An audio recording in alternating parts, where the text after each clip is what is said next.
Bueno, estamos hoy en este capítulo de este improbable podcast Lista de Espera, donde tenemos hoy en día un invitado muy especial.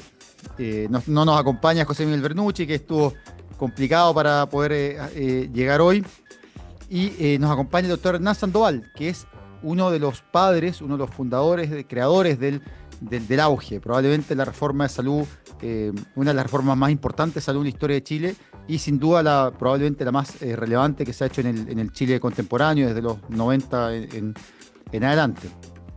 Hernán, bienvenido, gracias por aceptar la invitación. Muchas gracias. En realidad he tenido bastante actividad este último tiempo porque estamos conmemorando los 20 años de la iniciación del programa. Y yo creo que ha durado más que lo que pensábamos que iba a durar inicialmente.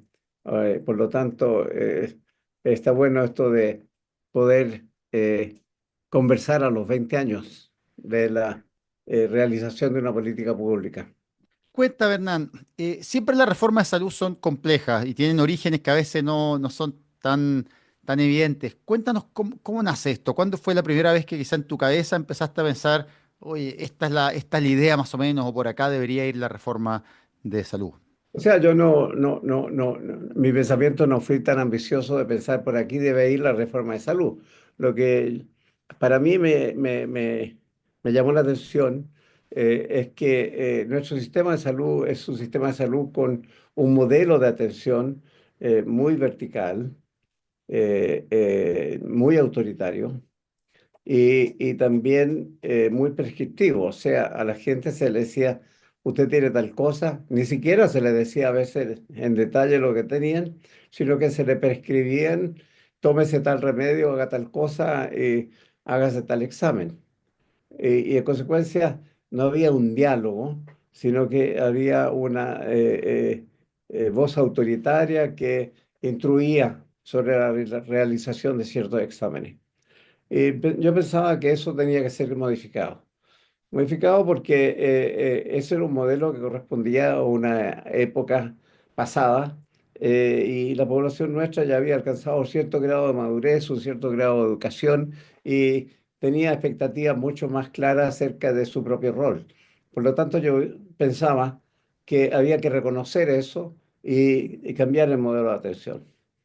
Eh, Eso fue como me inspira la idea. Y ahí pensando cómo cambiar el modelo de atención, eh, se me ocurrió la idea de establecer garantías. Y eso, la primera vez que planteé algo así fue en una reunión cuando yo era consejero regional del Colegio Médico por Santiago en el año 91, donde planteo que sería conveniente establecer un sistema de garantías. En una Cuéntame, Hernán, ¿cómo es esa recepción en ese momento? Porque la idea de las garantías no es una idea tan obvia ni evidente. O sea, es decir, por ejemplo, muchas veces la idea de una reforma de salud, por ejemplo, iba, por ejemplo, en reformar el financiamiento, ¿no? Crear quizás, no sé, un seguro nacional, crear algo como un servicio nacional de salud. Entonces, esta idea de decir, mira, ¿sabes qué? En vez de ir a reformar el financiamiento, vamos a ir a establecer garantías de atención para ciertas enfermedades es como bien particular. ¿Por qué irse por ese camino y no por otro? Bueno, personalmente, porque yo siempre he pensado que el financiamiento tiene que seguir, es secundario a los objetivos y que por lo tanto el objetivo de mejorar la salud de la gente a final del siglo XX, eh, al iniciar el siglo XXI, a mi juicio tenía que incorporar a la gente en el conocimiento de sus problemas de salud y en su propio proceso de manejo de la enfermedad o el proceso curativo. Por lo tanto, a mí me parecía que era muy importante generar un equilibrio entre el poder del sistema de salud, no solo de los médicos, sino que los otros profesionales de la salud y los trabajadores de la salud que tenían una relación muy autoritaria con el público. Además, una relación que parte de una convicción de que la gente se mejora por la acción del sistema de salud, de los médicos y el resto de los profesionales y trabajadores. Y que por lo tanto nuestra acción en sí es una acción benéfica. En consecuencia, esto de estar haciendo beneficencia para la gente, de ser buenos con la gente, obliga a la gente a ser tolerante con nuestras prescripciones e indicaciones. Eh, Pienso yo que eso es muy importante en el sentido de que el sistema de salud en sí es muy autocomplaciente. Primero, porque creen que generan salud.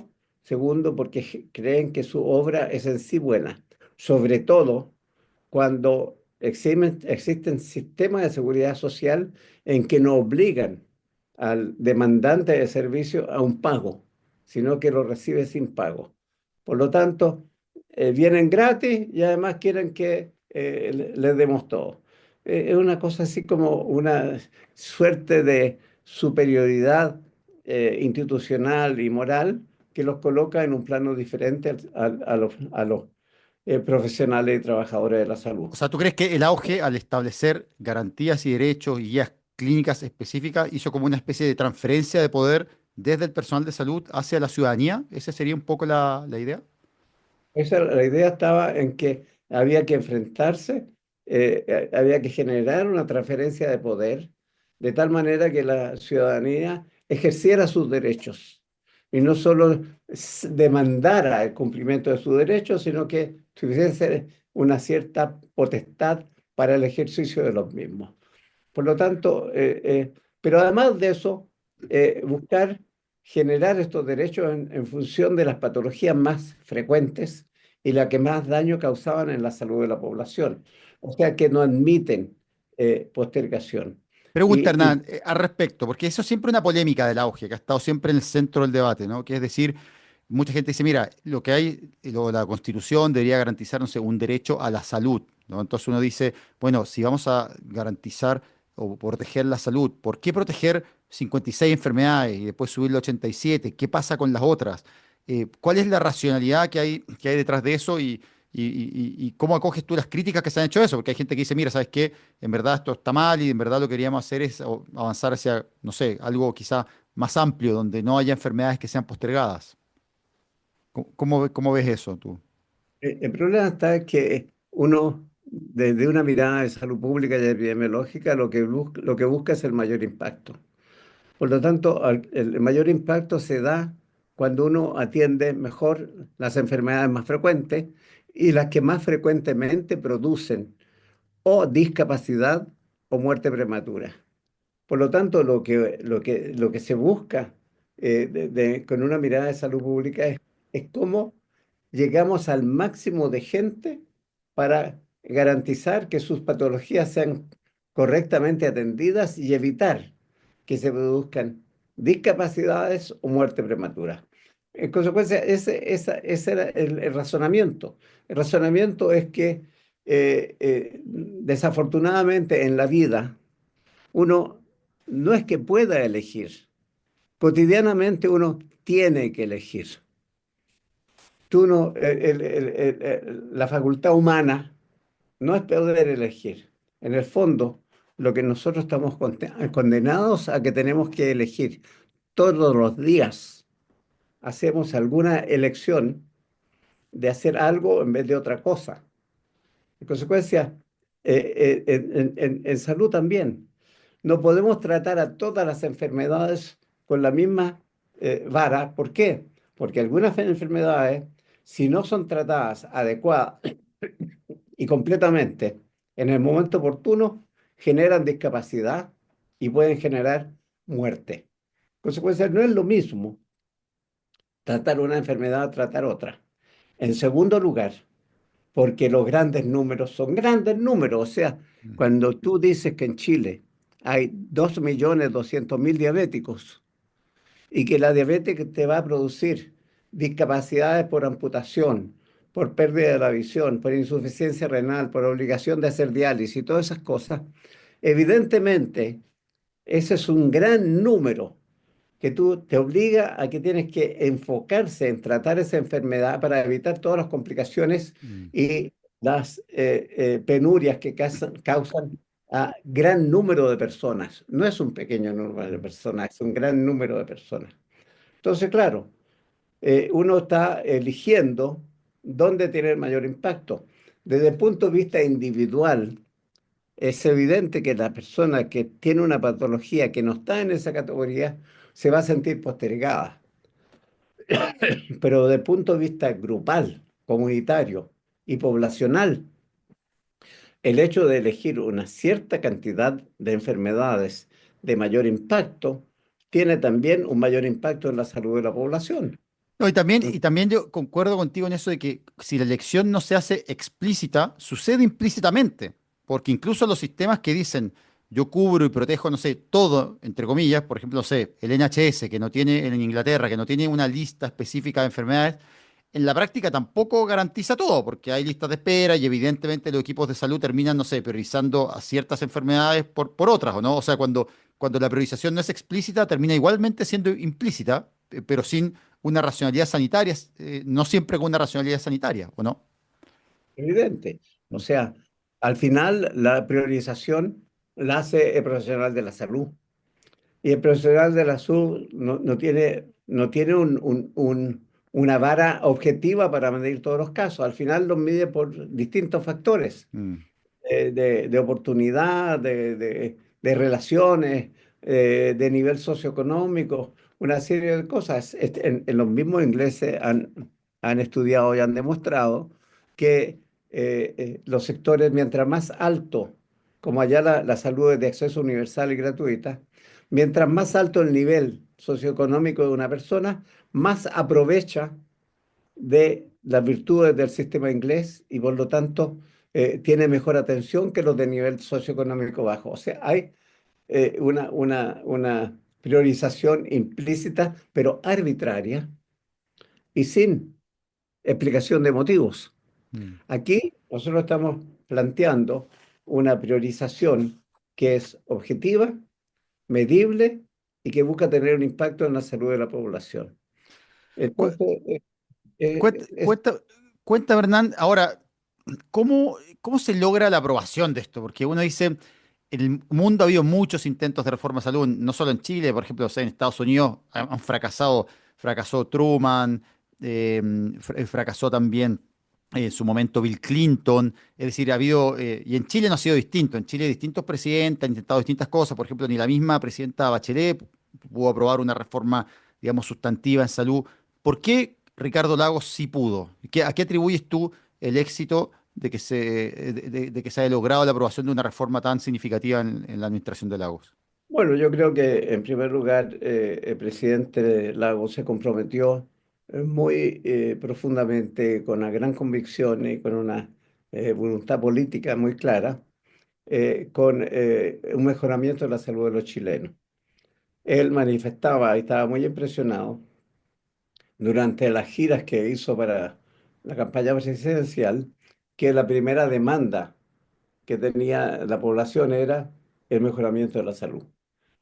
Antes que trabajo, empleo, renta, es decir, vivienda, no, lo primero, en ese tiempo, lo primero era, eh, y en segundo lugar, dentro de la salud, no solo la gente reclamaba acceso, sino que reclamaba mejor trato. Y eso corroboraba un estudio que había hecho el Programa de Naciones Unidas para el Desarrollo, publicado el año 98, en que el Programa de Naciones Unidas, el PDUD, señalaba que en Chile había una inseguridad desde el punto de vista de la salud. Y inseguridad en el sistema público, básicamente por falta de oportunidad y, segundo lugar, por maltrato.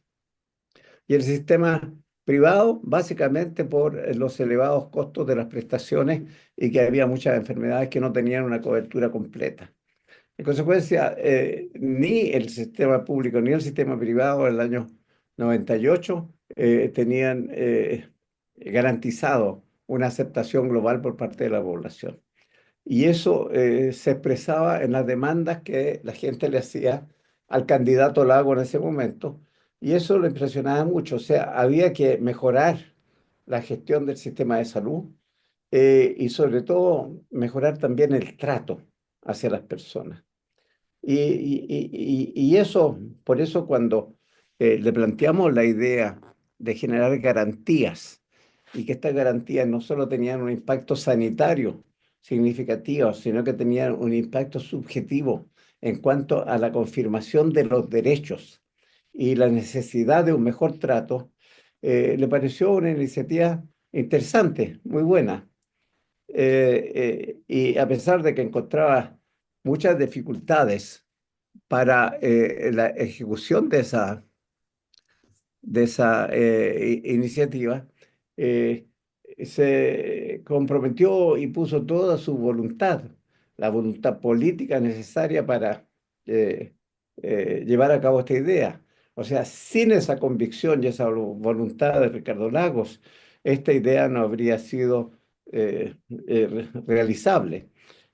Habría sido una idea más que quedaba, que podía ser buena o mala, pero que no tenía la realización. O sea, una cosa es la idea, pero otra cosa es llevarla a la práctica. Y la voluntad de Ricardo Lagos permitió llevarla a la práctica. Cuéntame, tú me contabas en otra conversación que tuvimos hace un tiempo que había se habían hecho estudios en que se le había preguntado a las personas ciertas cosas, ¿no? En el fondo para saber no solo cuáles eran las necesidades quizás objetivas que venían un poco de la epidemiología, es decir, cuáles eran las enfermedades más frecuentes, sino que también hicieron estudios que buscaban entender qué era lo que querían las personas. ¿Qué identificaron ustedes en esos estudios que hicieron en la comisión de reforma? ¿Hay algo que te haya llamado la atención, algo que te acuerdes de esas conversaciones o de esas entrevistas?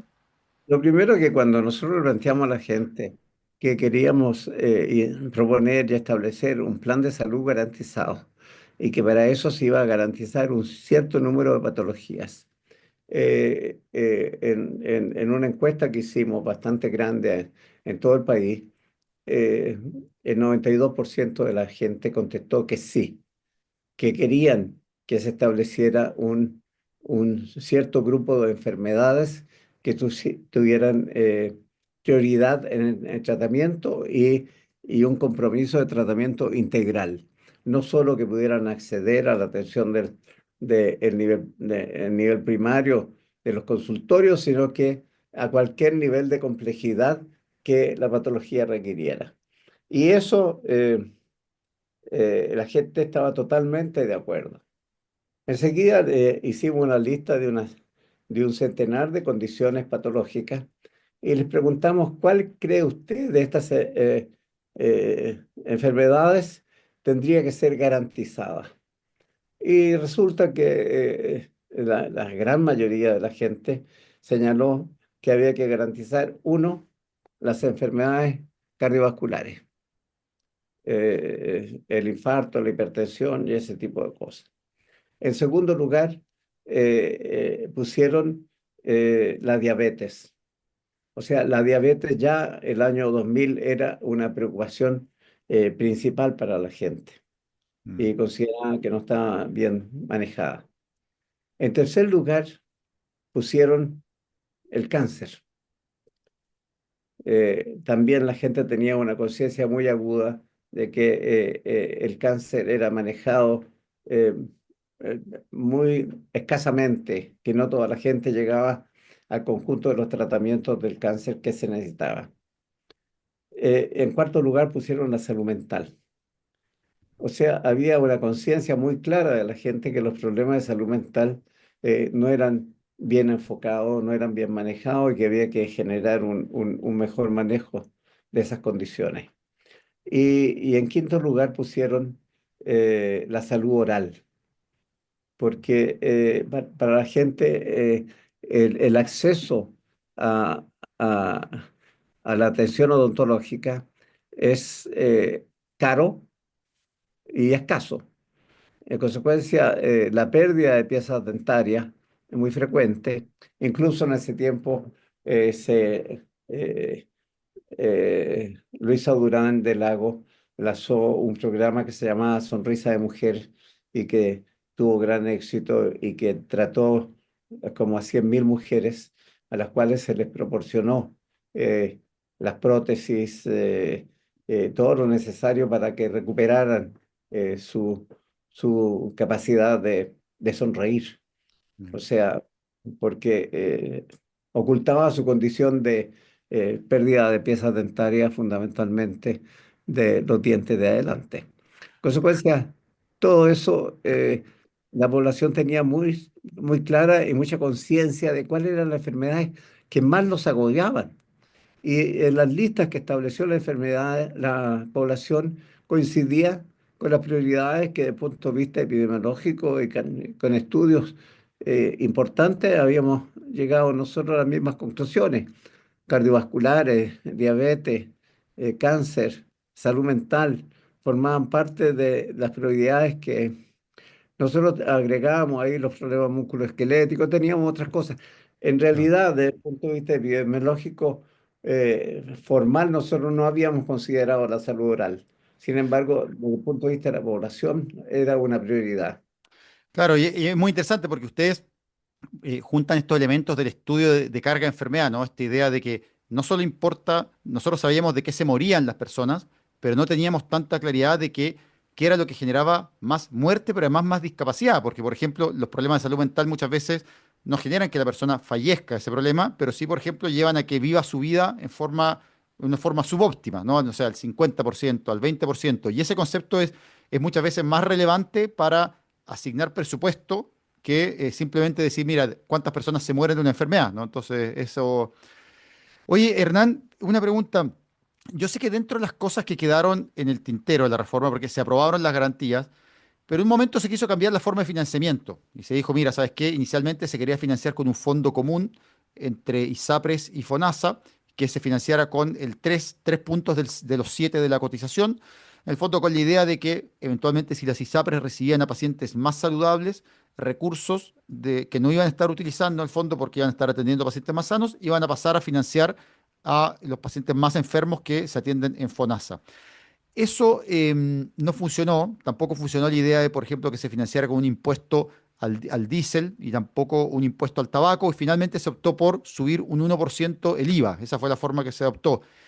¿Cuál es tu reflexión acerca de esa situación, de cómo de la forma de financiamiento que se llegó? ¿Te hubiera gustado que hubiera sido de otra forma? ¿Y cómo ves que eso se relaciona con la situación que se vio quizá ahora, hace poco, con la crisis de la ISAPRE? ¿Habría sido distinta la crisis si se hubiera aprobado el Fondo Común hace 20 años?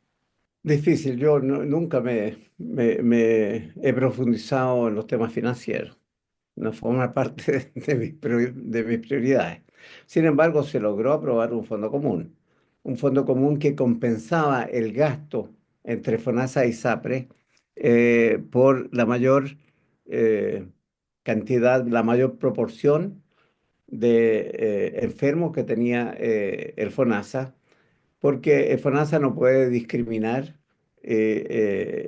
y alegar que hayan preexistencias como lo hacen la ISAPRE. Y por lo tanto, la ISAPRE rechazaban un número significativo de personas que terminaban afiliándose al sistema público.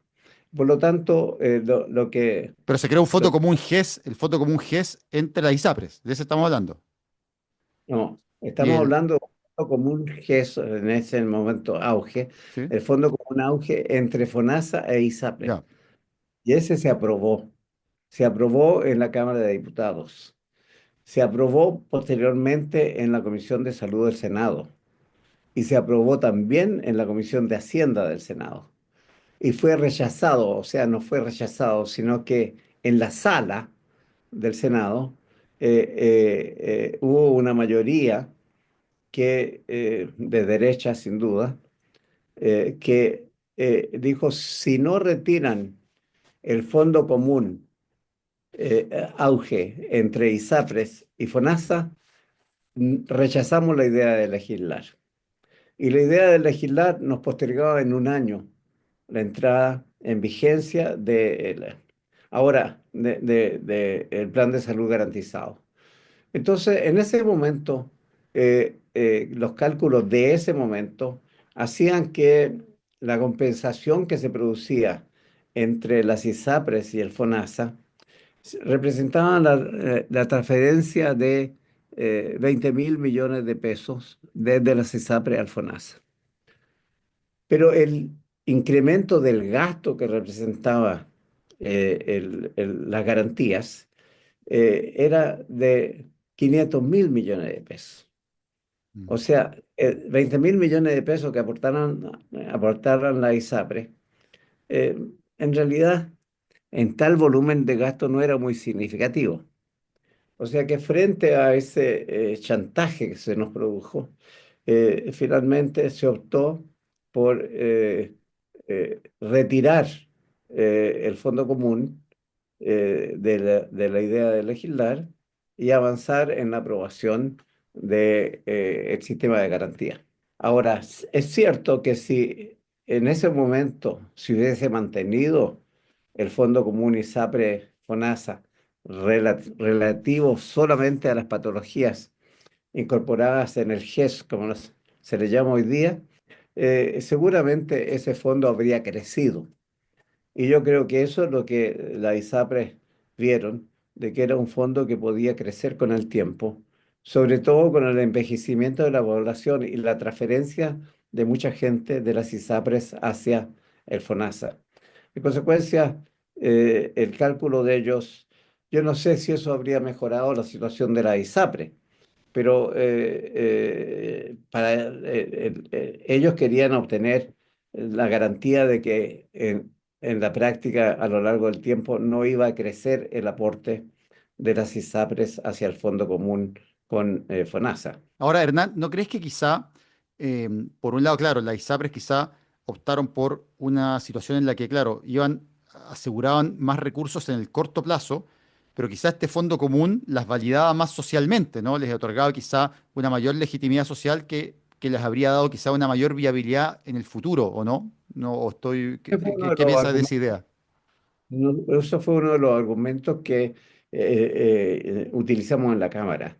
O sea, lo que decíamos con esto, las ISAPRES avanzan más en convertirse en un verdadero auxiliar de la seguridad social Mm, estatal y ser ellos mismos no solo un seguro médico, sino que un colaborador de la seguridad social. mm, Y eso evidentemente le habría dado mucha legitimidad desde el punto de vista social, legitimidad que en ese tiempo no la tenían tan clara. O mm, sea, había muchas críticas. ah, eh, eh, y de hecho, la CISAPRE en ese momento, cuando se dieron cuenta de que la reforma de salud avanzaba y avanzaba en forma significativa, implementaron una serie de cosas que antes no tenían, como el seguro catastrófico. Por mm, ejemplo, el seguro catastrófico se instala en la ISAPRE después del año 2000, cuando vieron de que tenían que responder a esta eh, eh, mayor garantía que estaba ofreciendo el sistema estatal. Y por lo tanto, y de hecho, en la práctica, entre el 2005 que entra a operar el auge, el GES de hoy día, y el 2010, a las ISAPRES se le va el 10% de los afiliados. Los afiliados, las ISAPRES tenían el 25% de la masa afiliada el año 2000 y el 2010 tenían solamente el 15%. O sea, el impacto que tuvo el auge en el seguro privado es enorme mm. porque mucha gente migró cuando vieron que tenían por una parte patologías garantizadas y por otra parte a un mucho más bajo costo de cotizaciones. Claro, efectivamente, porque le recordemos que los planes de las ISAPRES cuestan en promedio un 11%, ¿no? O sea, nadie paga efectivamente el 7%, y en cambio, con el auge, lo que pagaban los cotizantes de FONASA no subió y se quedó en ese 7%. Oye, y pregunta, si tú tuvieras que decir cuáles son los dos más grandes impactos que ha tenido esta reforma en la sociedad chilena? ¿Cuáles crees que son esas dos cosas? Bueno, yo creo que hay desde el punto de vista teórico, jurídico, social, yo creo que es muy importante señalar que es el primer régimen de garantía. O sea, garantizar un derecho social no es fácil. Mm, Y en este caso se garantiza un derecho social y el ejercicio de ese derecho. O sea, el derecho de la salud es muy nominal, muy mencionado, pero si tú no entregas los instrumentos, cómo llevarlo a cabo, es un derecho teórico. Mm, Aquí esto se transforma en un derecho efectivo, que la gente puede reclamar. Y en la práctica sucede algo muy importante. En los resultados el GES hoy día, es que el 97% de las patologías GES que se registran en un año se solucionan en ese año. O sea, el remanente que va quedando no atendido es apenas de un 3%. Y eso es un impacto enorme. mm, Enseguida, el GES al proporcionar a los hipertensos, a los diabéticos, a los que tienen artrosis, es decir, a todas esas patologías de mucha frecuencia, proporcionar medicamentos gratuitos implica para los dos primeros quintiles una disminución neta del gasto de bolsillo, mm, porque gran parte del gasto de bolsillo de esos grupos sociales estaba en los medicamentos. En consecuencia, tiene un impacto en los ingresos de las personas, no solo un impacto en la salud de las personas, al ser mejor atendidos, sino que un impacto en el bolsillo de las personas. Además, tiene un impacto significativo en la percepción de los derechos. O sea, cuando la gente tiene el poder de exigir el cumplimiento de las garantías, se le confiere una ciudadanía que no la tenía de otra manera. En consecuencia, hay no solo un problema de resolver un tema de resolver un problema de salud, sino que también de reforzar la ciudadanía. Yo creo que estos son impactos muy importantes, pero además de eso, si nos fijamos entre el 2005 y el 2025, o 24, digamos, el 2024, 25 no tenemos resultados todavía, y el 2024, la esperanza de vida de la población chilena aumentó en 5 años. mm, No podemos atribuirle todo eso al GES.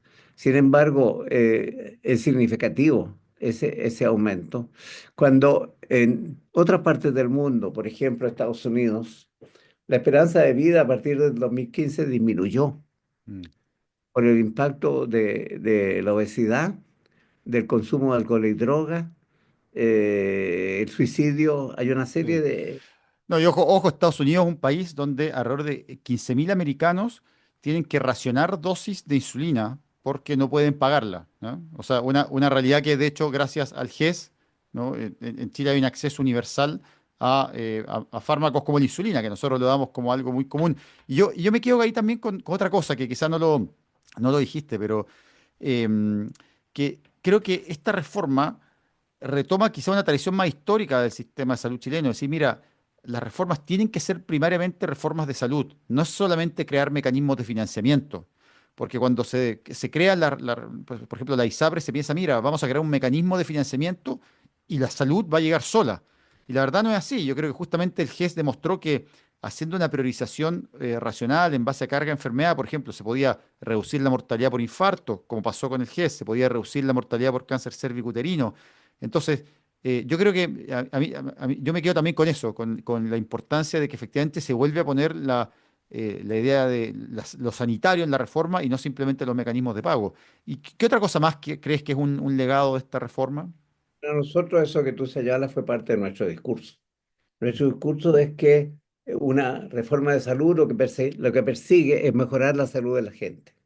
No persigue mejorar los mecanismos de financiamiento, la administración del sistema, todo eso, esos son instrumentos que Mm, hay que utilizar, pero el objetivo de una reforma de la salud es mejorar la salud. mm, Y eso lo planteamos en forma sistemática y siempre. En segundo lugar, otro objetivo que planteamos nosotros es mejorar la equidad de acceso. Si bien no todos los problemas de salud se resuelven con mejor acceso al sistema médico, porque hay otros que los preceden. Sin embargo, la equidad de acceso es percibida por la gente como una cosa muy importante. Si no tienen equidad de acceso, si son postergados, se sienten abandonados por el Estado y por la sociedad en que viven. Si la gente tiene acceso garantizado y recibe la atención, evidentemente eso genera mayor ciudadanía que un acceso aleatorio que no siempre se consigue.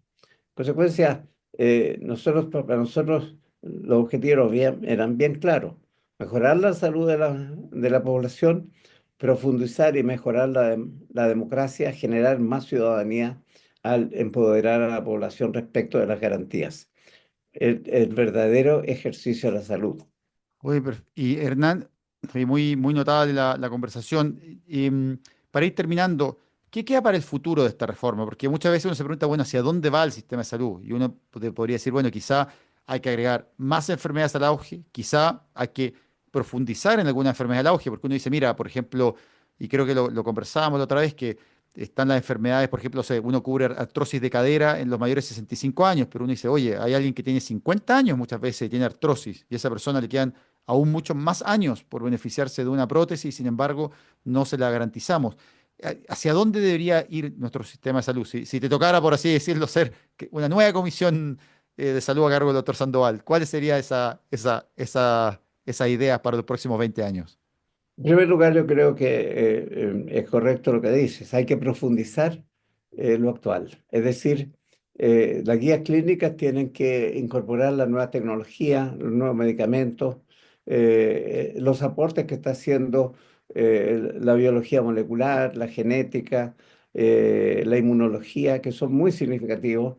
Los nuevos medicamentos tipo los anticuerpos monoclonales, que son extraordinariamente eficaces y cuya fabricación está siendo cada vez más facilitada con el ADN mensajero, que es una gran revolución en la producción de estos anticuerpos. Es decir, hay un salto tecnológico que hay que tomarlo, incorporarlo y mejorar las guías clínicas que hoy día existen. Eso seguramente va a tener un beneficio. No hay que quedarse ahí. En segundo lugar, eh, tú mencionaste las prótesis de cadera y las prótesis de rodilla. También hay que revisar la edad, pero preguntándose cómo lo hacemos. Resulta que cuando tú tienes que el 82% de la población en Chile es obesa o tiene sobrepeso, los problemas de artrosis de extremidades inferiores, fundamentalmente rodilla y cadera, no se van a presentar a los 65 años, se van a presentar a los 50, a los Mm, 45. O sea, si una persona tiene obesidad y esa obesidad la tiene desde los 10 años, porque eso es lo que está sucediendo, mm, la obesidad escolar. Si lo tiene desde los 10 años, es lo más probable es que tenga una artrosis de cadera o de rodilla a los 40, 45. mm, Entonces, por una parte, es evidente que hay que enfrentar el problema de la obesidad y sobrepeso, tratando de lograr una disminución de este problema en la población chilena. Pero por otra parte, hay que enfrentar la patología que produce. Entonces, es evidente que uno tiene que hacer evolucionar las guías clínicas, la decisión de incorporar las patologías en función de la nueva biología. Bueno, Y ahí por eso, hay un problema tan grande ahí que la obesidad hoy en día es un problema tan grande en el país, que somos el segundo país de la OECD con mayor proporción de obesidad y sobrepeso, que al final, claro, no se ha incorporado una garantía de tratamiento a la obesidad, pero probablemente eso es lo que deberíamos discutir. O sea, no deberíamos quizás decir, oye, quizás estos nuevos medicamentos, por ejemplo, como el semaglutide, estos nuevos medicamentos para bajar de peso que están revolucionando el tratamiento para la obesidad, esa es quizá la conversación que deberíamos tener, pero claro, es algo que evidentemente significaría muchos recursos también. No sé claro, cómo lo ves eso. Sí. o sea, cuando tú tienes por lo menos 15 millones de personas de una población de casi 20 que está con obesidad o Mm, sobrepeso, es un fenómeno tan abrumador mm, que tienes que buscar la manera de enfrentarlo. Y la manera de enfrentarla no creo que sea médica. Yo creo que mm, es una manera sociocultural. Fíjate que buena cazuela, una buena cazuela que lleva un pedazo de carne, una papa, zapallo, un poco de zanahoria, cebolla, qué sé yo, una buena cazuela, maíz, puede llevar choclo o chuchoca, qué sé yo. Hay Ya me dio distintas, hambre con la receta ya. hay distintas recetas para hacer una cazuela. Bueno, resulta que una buena cazuela tiene más o menos entre 350 y 400 calorías. En cambio, un completo tiene entre 700 y 800 calorías. La gente no come cazuela hoy día, Mm, come completo, porque el completo es más barato y está listo. mm, La cazuela hay que hacerla, o sea, emplea tiempo, los ingredientes frescos son caros, mm, la carne también son caras. Y por ejemplo, yo creo que a grandes males, grandes remedios. Eh, yo pienso, por ejemplo, que se le podría quitar el IVA a todos los alimentos frescos. mm. O sea, la carne fresca, los pollos, qué sé yo, la fruta, las verduras, todo lo que sea fresco, sin elaboración y sin procesamiento industrial, incluyendo sin congelación o marinado, todos los alimentos Ah, frescos, tal una cual. política que se incentive el uso de ultraprocesados, apuntas tú, en el Ah, fondo. bueno, pero si tú le quitaras el IVA, le estás Mm, quitando el 19% del costo de sus alimentos. mm.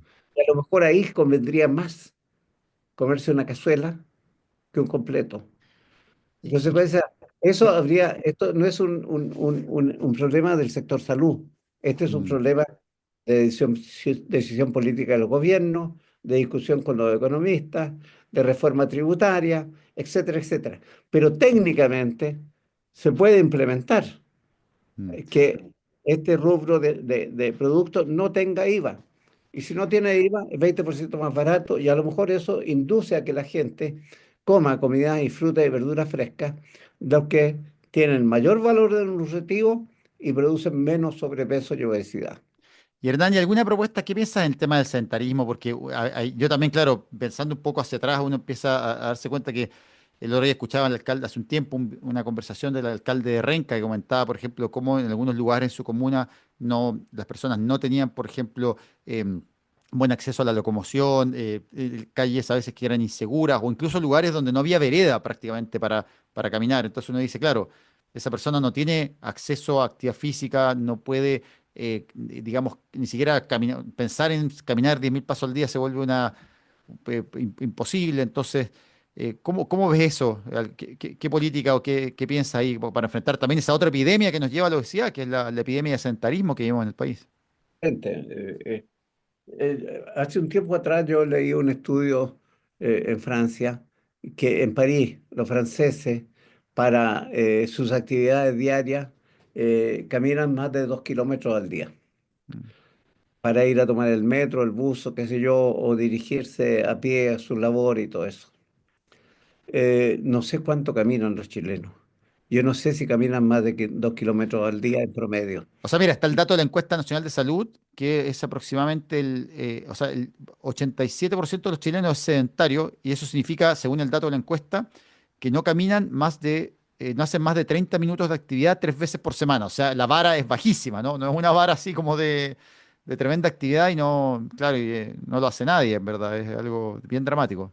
Claro, entonces, cuando uno ve que los franceses caminan y tienen bicicleta y dentro de la ciudad se trasladan en transporte público, hay una actividad física y en los Mm, franceses es uno de los países con más bajo sobrepeso y obesidad de toda la Unión claro, Europea. En cambio, los ingleses es de los más altos. claro. Eh, entonces, es evidente que tiene que haber enfoques socioculturales, no son enfoques sanitarios, son enfoques socioculturales y de oferta hacia la población, de cómo logramos que la gente camine más.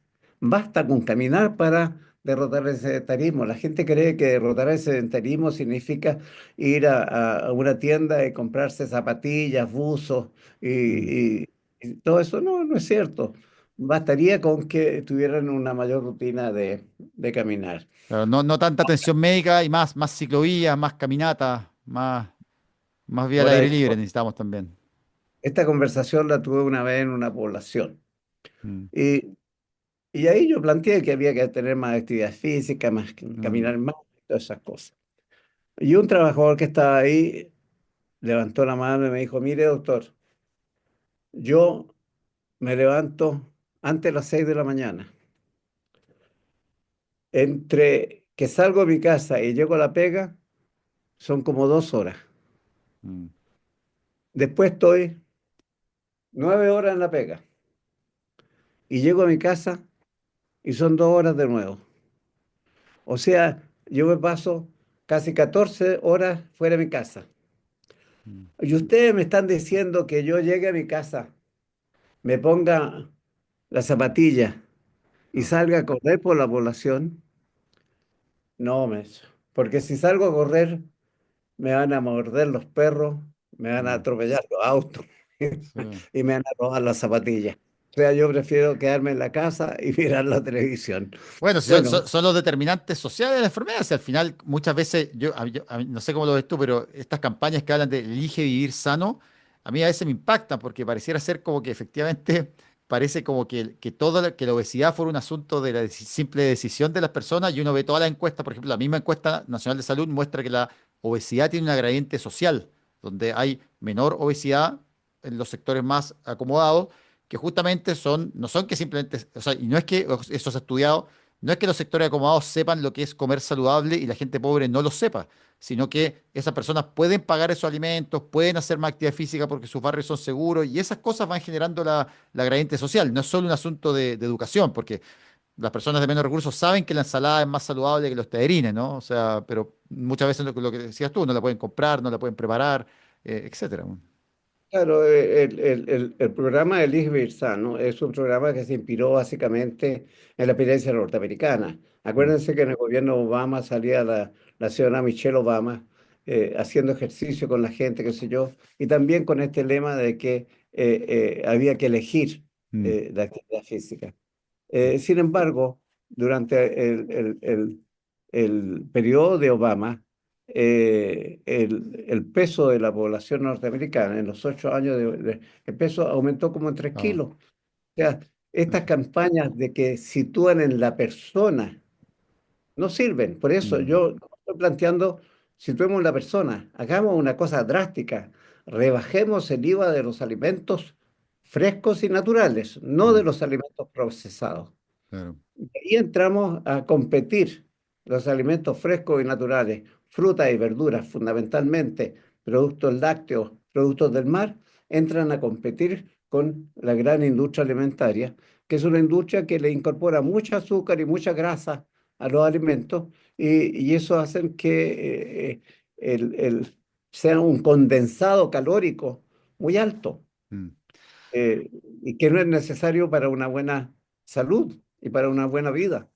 Totalmente de acuerdo. Oye, Hernán, bueno, muchas gracias por el tiempo. No sé si hay algo que se nos haya quedado en el tintero, algunas palabras al cierre que nos quieras decir para terminar. Bueno, que el año tiene, el auge tiene 20 años. Ojalá pueda cumplir 20 años más y vaya incorporando más patologías y actualizando todas sus guías clínicas y las garantías que ofrece. Yo creo que la gente agradece, se acostumbró y realmente le gusta esto de tener derechos garantizados porque cada vez lo ejercen con mayor propiedad.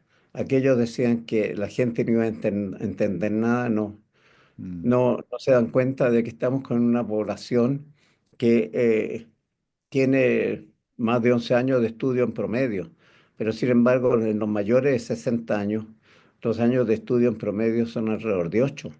En sí, cambio, en los menores de 40 los años de estudio en promedio son más de 13. O sea, estamos con una población cada vez más educada, que tiene acceso a la información a través de Internet, que puede exigir sus derechos y que en consecuencia tenemos que tomar todo eso en cuenta para transitar.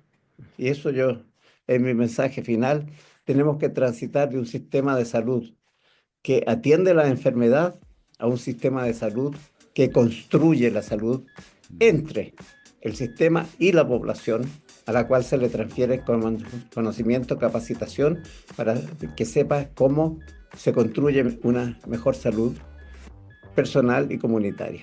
Perfecto. Oye, muchas gracias, Hernán. Un honor y un placer, como siempre, haber conversado contigo. Y bueno, no se olviden, los que nos escuchan en lista de espera, háganos like, compártanos. Este es un podcast pobre y honrado, que lo que más disfruta, lo que más nos gusta, lo que nos motiva es el que ustedes puedan compartir estas conversaciones y que muchas más personas se puedan educar en estos temas complejos a veces, pero también muy apasionantes de la salud pública y las políticas públicas. Eso, Hernán, muchas gracias. Un abrazo grande. Chao, chao. Gracias.